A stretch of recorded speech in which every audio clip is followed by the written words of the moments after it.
Hello, good evening, नमस्कार। स्वागत है आपका आपके चैनल द इकोनॉमिक्स अब। आज की इस वीडियो में हम लोग बात करेंगे बहुत ही ज़्यादा इंपॉर्टेंट डेट्स के बारे में जो क्लास 12th की मैक्रो इकोनॉमिक्स और इंडियन इकोनॉमिक्स में हमें देखने को मिलती हैं। ये वीडियो 2024 एग्ज़ाम्स अगर आप लिखने जा रहे हैं या प्रैक्टिकल देने जा रहे हैं तो ये वीडियो आपके लिए बहुत ज़्यादा इंपॉर्टेंट है। ठीक है, इस क्लास में हम डेट्स, डाटा और इवेंट्स इन सब के बारे में डिस्कशन करेंगे। ठीक है, हेलो, माय नेम इज़ अनंत। तो बिना टाइम वेस्ट करे स्टार्ट करते हैं। सबसे पहली डेट है आपकी battle of Plassey. Battle of Plassey एक ऐसी डेट है 1757 में जहाँ पे अंग्रेज़ों ने हमारे इंडिया में एंट्री लेने की शुरुआत कर दी थी। ठीक है, उसके बाद एक डेट बनती है आपकी 1850। 1850 एक ऐसी डेट है जिसमें इंट्रोडक्शन ऑफ रेलवे हुआ था भारत में। इंट्रोडक्शन ऑफ रेलवे का मतलब क्या है कि भारत में रेलवे की शुरुआत हुई थी और यहाँ से ट्रेन्स स्टार्ट हो गई थी। ठीक है, अब यहाँ पे जो ट्रेन्स स्टार्ट हुई थी एक कन्फ्यूज़न होता है। एक है 1853 और एक है 1850। 1850 में क्या हुआ था? 1850 में इंट्रोडक्शन ऑफ रेलवे हुआ था जिसमें गुड्स वाली ट्रेन चलती थी, मतलब जिसमें हम लोग क्या करते थे, ट्रांसपोर्टेशन करते थे। और 1853 में एक पैसेंजर ट्रेन्स का क्या हुआ था, इनॉग्रेशन हुआ था, मतलब पैसेंजर ट्रेन्स स्टार्ट हो गई थी 1853 में। ठीक है, नेक्स्ट डेट हम पढ़ते हैं 1852 जिसमें पोस्टल स्टैम्प्स, आज के टाइम में तो हम लोग व्हाट्सएप वगैरह वगैरह यूज़ करने लगे हैं, लेकिन पहले पोस्टल स्टैम्प्स भी हुआ करती थी जो आपने देखे एक छोटी सी चिट लगती थी जो पोस्ट भेजते थे उसके ऊपर।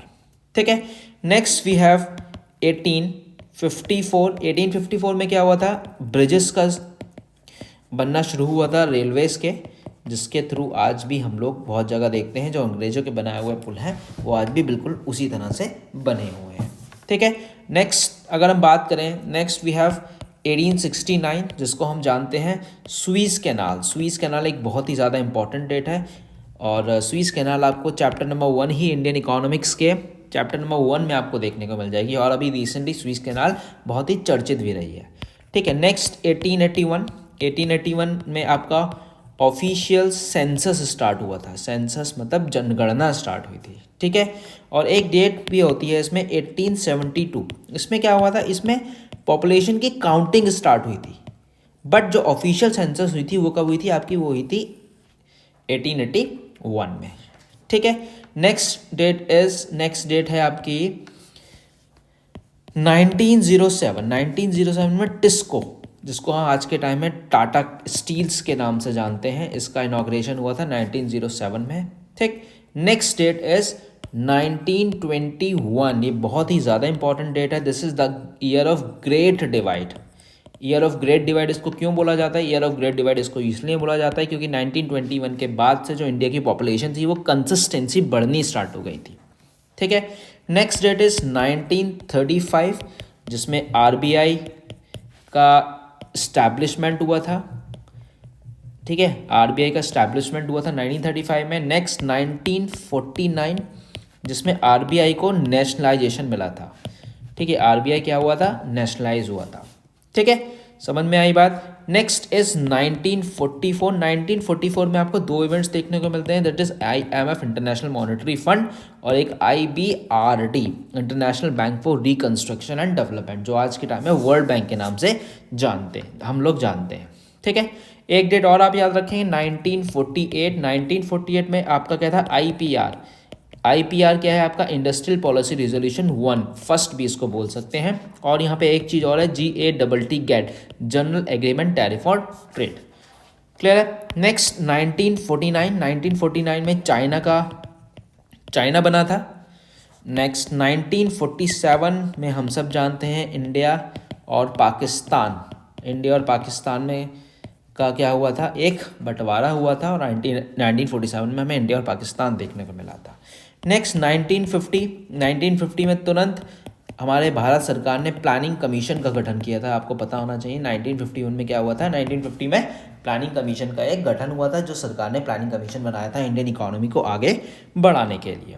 ठीक है, और नेक्स्ट हम सब जानते हैं 1951 में क्या हुआ था, फर्स्ट 5 ईयर प्लान आया था। फर्स्ट 5 ईयर प्लान क्या होता है, 5 ईयर प्लान बेसिकली होता क्या है, 5 ईयर प्लान में हम लोग क्या कर रहे हैं, 5 ईयर प्लान्स में हम लोग एक प्लान्स बनाते थे 5 सालों के लिए। फर्स्ट 5 ईयर प्लान आया था 1951 से लेकर 1956 तक, और ये सारे 5 ईयर प्लान्स की एक अलग से मैं वीडियो बनाऊंगा, आपको समझाऊंगा कि फर्स्ट 5 ईयर प्लान और सेकंड 5 ईयर प्लान्स कैसे कैसे कैसे करके काम करना स्टार्ट किया था। ठीक है, नेक्स्ट 1953 में चाइना जो था वो अपना फर्स्ट 5 ईयर प्लान लेके आया था। जैसे हम लोग लेके आए थे 51 में, ऐसे ही चाइना लेके आया था फर्स्ट 5 ईयर प्लान का आपका 1953 में। ठीक है, क्लियर हुआ। नेक्स्ट अपडेट हम पढ़ेंगे तो 1955 एक बहुत इंपॉर्टेंट डेट है 12th के पॉइंट ऑफ व्यू से। ये आपको प्रैक्टिकल में पूछा जा सकता है। एक है Karve committee. Karve committee basically क्या है, ये आप देखना, आपको चैप्टर नंबर 3 में जो आपका चैप्टर है इंडियन इकोनॉमी 1950 और 1990, उसमें आपको देखने को मिलेगा। ये इसको हम और भी बोलते हैं, also called villages and small scale industries के लिए कार्वे कमेटी को गठन किया गया था। ठीक है, समझ में आ गई बात। नेक्स्ट है आपका एक डेट और इम्पॉर्टेंट है 1956। अभी हमने 1948 में आईपीआर पढ़ा था, यहाँ पे आईपीआर आपको सेकंड आईपीआर देखने को मिलता है, जिसमें आपको याद होगा आपने 3 फोल्ड क्लासिफिकेशन पढ़ी थी। 3 फोल्ड क्लासिफिकेशन बहुत सिंपल सी है। पहले भरोसा हम पब्लिक पे करेंगे, पब्लिक सेक्टर पे, फिर पब्लिक प्राइवेट, और जो कुछ बचेगा वो प्राइवेट सेक्टर के पास जाएगा। ठीक है, समझ में आ गई बात, क्लियर हो गया। Next 1950 is about green revolution. Green revolution जिसको हम जानते हैं हरित क्रांति के नाम से। आपके लिए क्वेश्चन देता हूँ, father of green revolution in India. आप मुझे कमेंट सेक्शन में बताएं कि जो ग्रीन रेवोल्यूशन के फादर थे वो इंडिया में कौन थे। बहुत इंपॉर्टेंट क्वेश्चन भी है और ये कई बार प्रैक्टिकल में पूछ लिया जाता है। तो 1950 में आपका ग्रीन रेवोल्यूशन आपको समझ में आ गया। और मैं आपको बता देता हूँ, ग्रीन रेवोल्यूशन के 2 फेज थे।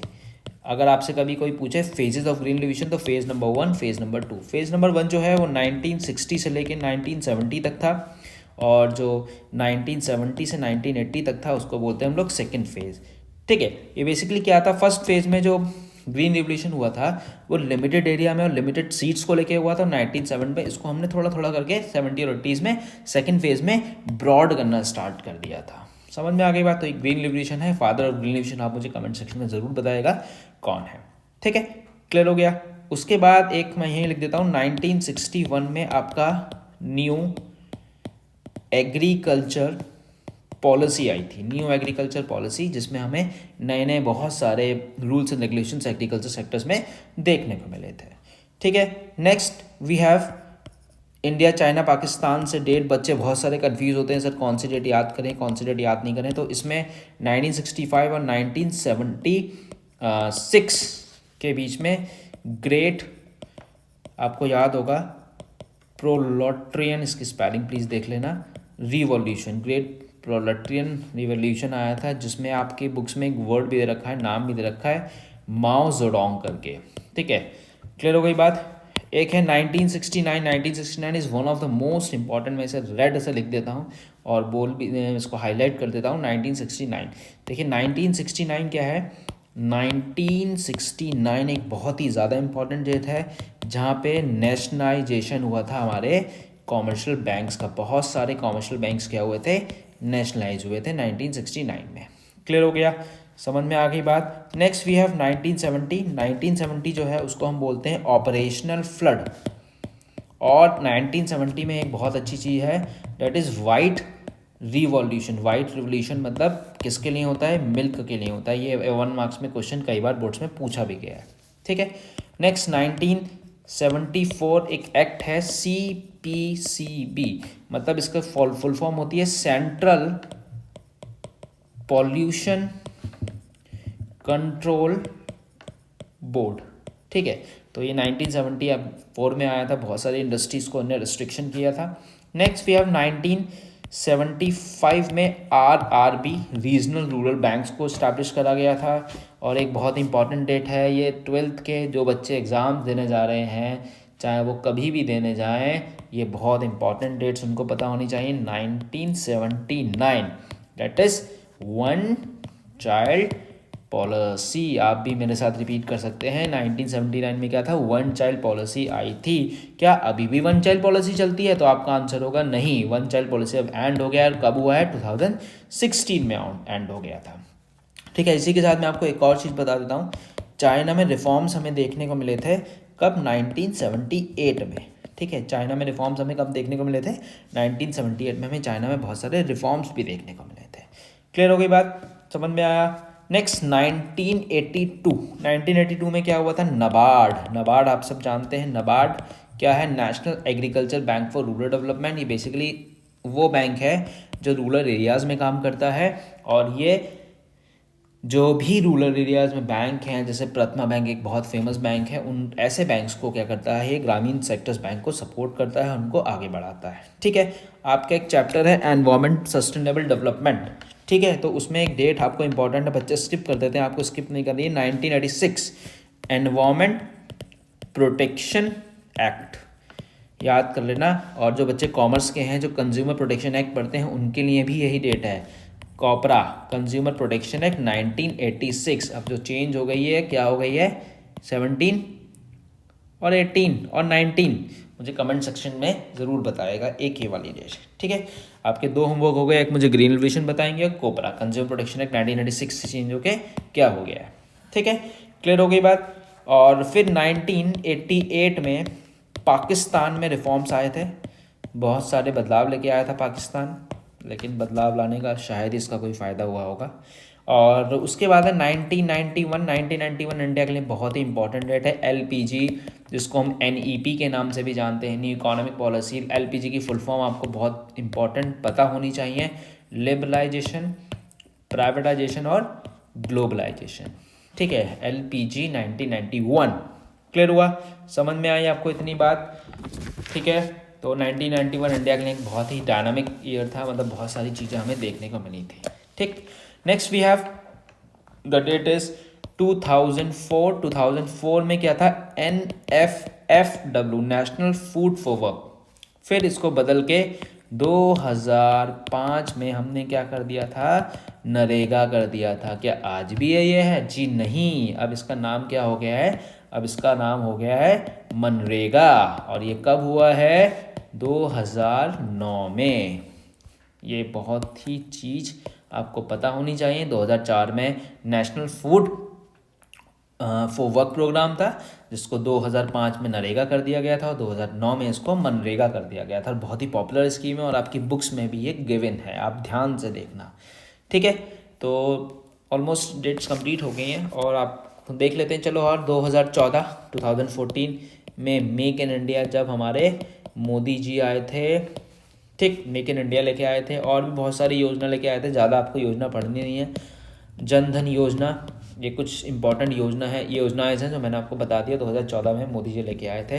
क्या मैं आपसे पूछूं, जो प्लानिंग कमीशन है अभी भी वर्क कर रहा है? तो आपका आंसर क्या होगा? सर नहीं, प्लानिंग कमीशन अब वर्क नहीं करता है। प्लानिंग कमीशन आया था, कब आया था? 1950 में आया था ना? हाँ, 1950 में आया था। 2015 में प्लानिंग कमीशन ख़त्म होके क्या आ गया? नीति आयोग। नीति आयोग की फुल फॉर्म आपको पता होनी चाहिए, national institute for transforming India. 2015 में नीति आयोग आ गया था। ठीक है, समझ में आई बात? जब नीति आयोग आया था तो 2017 और 2012 2017 का जो 5 ईयर प्लान था वो चल रहा था, लेकिन फिर भी नीति आयोग गवर्नमेंट लेके आई थी। ठीक, और उसके बाद आपको एक चीज़ और याद रखनी है, आपको आपके बुक्स में भी है, सिलेबस में भी है। 8 नवंबर 2016 आपको याद आया होगा, इस दिन क्या हुआ था? इस दिन नोटबंदी हुई थी। नोटबंदी मतलब हिंदी में कहते हैं, इंग्लिश में कहते हैं डीमोनेटाइजेशन। जब 2000 कितने के नोट थे? हाँ, 1000 और 500 का पुराना वाला नोट क्या हो गया था? बंद कर दिया था सरकार ने। ठीक है, और एक डेट और है, 1 जुलाई 2017। हाँ, 17 में जीएसटी आया था, goods and services tax. Goods and services tax is a direct tax और इनडायरेक्ट टैक्स, ये आप मुझे बताएंगे जीएसटी क्या होता है, क्योंकि आपके बुक में एक डिफरेंस है डायरेक्ट टैक्स और इनडायरेक्ट टैक्स, जिसमें प्रोग्रेसिव रिग्रेसिव भी आपको गिवन है। ठीक है, तो ऑलमोस्ट ये डेट सारी कंप्लीट हो गई। एक डेट और हम पढ़ लेते हैं, 2009 में क्या आया था? 2009 में आया था RTE, राइट टू एजुकेशन। हर बच्चा पढ़ेगा और हर बच्चा बढ़ेगा। ठीक, एक डेट और है 2005, जो RTI मतलब राइट टू इंफॉर्मेशन, और ये है right to education, right to education एक बहुत ही इंपॉर्टेंट और बहुत ही अच्छा कदम था गवर्नमेंट का।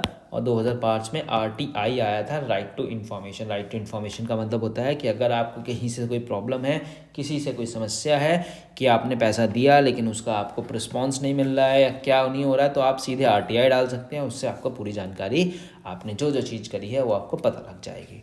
तो ये अप्रॉक्स हमने सारी डेट्स कवर कर ली हैं।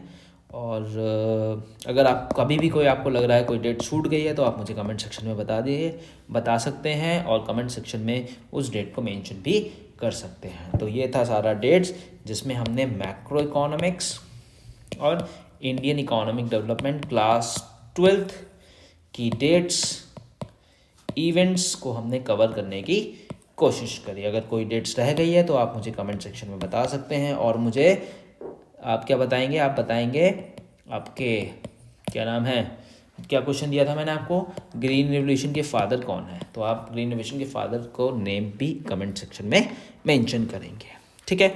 तो और आपको कोई डाउट है तो वो भी आप मुझे कमेंट सेक्शन में भेज सकते हैं। चलिए, थैंक यू सो मच, मिलते हैं नेक्स्ट वीडियो में।